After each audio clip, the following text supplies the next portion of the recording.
Xin chào các bạn, mình là Phạm Hữu Dư, mình đến từ vietdesigner.net. Hôm nay mình lên diễn đàn và thấy được một chủ đề hỏi về vấn đề nhạc nền bản quyền và upload lên YouTube. Thì mình tin chắc chắn là sẽ có nhiều người dùng YouTube cùng chung một câu hỏi như thế này. Bởi vì khi upload video lên YouTube thì các bạn thường thêm nhạc nền vào để tăng thêm tính cuốn hút người xem hơn. Đặc biệt là mình thấy nhiều video tutorial không có thu tiếng, bởi vì người đó không có micro hoặc là không đủ tự tin để mà thu giọng nói của mình, thì các bạn thường chọn thêm nhạc nền vào để tránh cái sự nhàm chán khi xem video. Tuy nhiên cái việc mà thêm nhạc nền này nó dễ dính đến vấn đề gọi là bản quyền khi mà upload lên YouTube. Và khi mà video đã bị thông báo bản quyền rồi thì có nguy cơ là sẽ bị block khỏi một số quốc gia, tức là sẽ có một số quốc gia không xem được video của bạn. Và đặc biệt những người nào mà đang kiếm tiền với video trên YouTube hay còn gọi là YouTube partner, thì sẽ không thể nào mà kiếm tiền được với video đó, bởi vì video đó bị dính bản quyền, bắt buộc bạn phải xóa nhạc nền đi. Vậy thì chúng ta làm sao để mà chọn được cái nhạc nền cho video không bị dính bản quyền? Hôm nay thì mình sẽ hướng dẫn các bạn cách chọn nhạc nền. Đầu tiên, cơ bản nhất, mình nghĩ là các bạn sẽ chọn nhạc nền của chính YouTube. Bởi vì YouTube có cung cấp cho người dùng một kho nhạc nền rất là lớn để mà người dùng sử dụng nó để mà làm video. Thì các bạn tự tin chắc chắn là đã nhạc nền của YouTube cung cấp cho chúng ta rồi, thì làm gì mà dính bản quyền, đúng không nào? Vậy thì để vào kho nhạc nền của YouTube, các bạn sẽ vào trang quản trị video của mình. Sau đó các bạn chọn cái tab cuối cùng là cái tab Create này. Ngay cái tab tiếp theo là Audio Library, là kho nhạc nền của YouTube. Các bạn thấy đấy. Thì kho nhạc nền này nó có nhiều cái tùy chọn lắm. Đầu tiên là hai cái tab Music và Sound Effect. Thì Music là nhạc nền, còn cái Sound Effect này là cái hiệu âm thanh. Thì các bạn nào muốn chèn hiệu âm thanh vào thì các bạn sẽ vào Sound Effect, còn chỉ muốn chèn nhạc nền thì vào sẵn tab Music đây. Thì trong cái tab Music này các bạn sẽ có thể lựa chọn nhạc theo từng cái tùy chọn. Đầu tiên là cái tùy chọn là feature, có nghĩa là những cái bài nhạc nào mà nó đang hot, nói chung là đang tiêu điểm. Các bạn cũng có thể chọn nhạc nền theo cái phong cách nhạc, cái thể loại nhạc chứ. Ví dụ như là country, dance, hip hop, jazz, pop, R&B, rock. Thì từng video phù hợp thì các bạn chọn, hoặc là các bạn chọn theo cái gọi là tâm trạng, giận dữ hay là bình tĩnh hay là hạnh phúc hay là buồn hay là lãng mạn gì đó. Tiếp theo là chọn theo cái nhạc cụ. Các bạn thích guitar, bass, trống hoặc là organ hay là piano thì các bạn sẽ chọn. Tiếp theo nữa là chọn theo thời lượng của video, của nhạc nền. Các bạn muốn một bài nhạc nền dưới 1 phút thì các bạn chọn này, hoặc là trên 5 phút, hoặc là trong cái tầm thời gian nào đó thì bạn sẽ tích chọn đây. Và cuối cùng là favorite, là những cái bài nhạc mà các bạn đã lưu lại theo sở thích của mình, như là các bạn thích bài nào thì các bạn lưu lại để mà lần chọn tiếp theo các bạn sẽ dễ dàng chọn. Đó, thì các bạn có thể nghe thử. Giả sử như là mình sẽ nghe thử cái bài La La La này đi.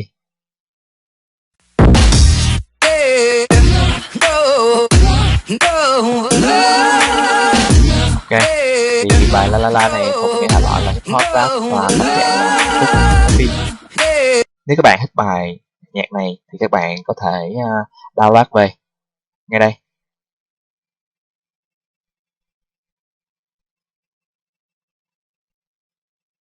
Đó, thì các bạn cứ mặc sức mà chọn những bài nhạc nền mà các bạn thích và download về để sử dụng các phần mềm thêm nhạc nền vào và tự do thêm và upload lên mà không sợ đến vấn đề bản quyền.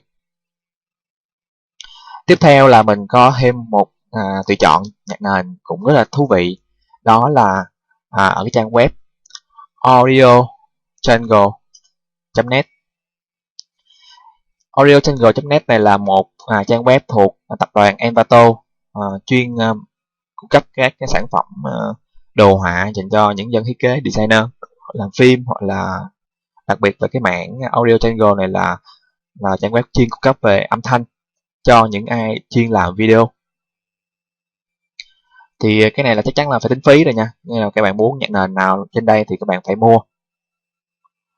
Tuy nhiên thì mình thấy là không nhất thiết là phải mua, bởi vì nhạc trên đây có các bạn muốn chọn bài nào thì các bạn sẽ có cái bản demo các bạn nghe.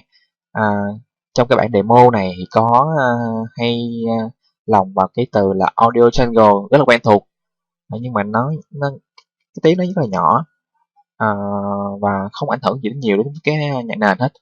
Ví dụ như là đây tôi chọn một nhạc nền mà mình cần ở cái thời điểm mà mình làm video này là vào tháng 12, tức là gần Giáng sinh rồi, thì mình sẽ chọn một cái nhạc nền mà Giáng sinh. Mình sẽ chọn từ khóa là Christmas để tìm các nhạc nền liên quan đến Giáng sinh. Mình sẽ chọn cái bài đầu tiên. Audio Jungle. Các bạn sẽ được nghe thử nhạc nền như thế này. Audio Jungle. Nghe rất là du dương đúng không nào? Và cái tiếng audio jungle nó lồng vào nghe cũng rất là nhẹ nhàng, mà có khi mình lại thấy nó lại hay hơn khi không có nữa. Các bạn có thể download cái review này rồi, và công nhận các bạn đã có một bài MV, một bài nhạc MP3 lồng vào video của mình rồi, kèm theo cái tiếng audio jungle.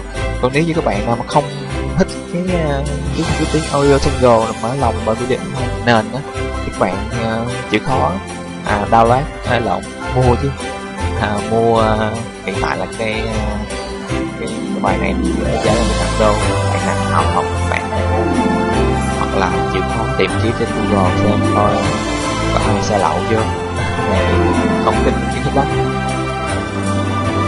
Ok, thì tại sao mình lại khuyên các bạn nên vào trang cái Audio Jungle này? Bởi vì nhạc của Audio Jungle là nhạc để đem bán, mà đã đem bán rồi thì chắc chắn là không thể nào mà dính bản quyền được.